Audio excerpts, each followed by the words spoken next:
আসসালামু আলাইকুম। বাসার মধ্যে দেখেন কেউ নাই, মানে সবাই ঈদের ছুটিতে গেছে, এখনো কেউ ঢোকে নাই। মানে সবাই আসবে হয়তো দুই একদিনের মধ্যে।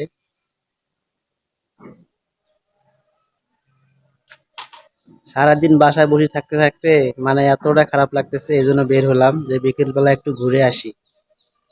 বাসায় কেউ নাই, একা একাই ভালো লাগতেছে না, এই কারণে বের হলাম।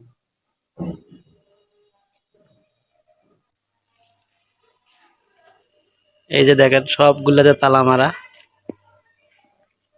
কেউ নাই বাসায়। আকাশটা অনেক খারাপ।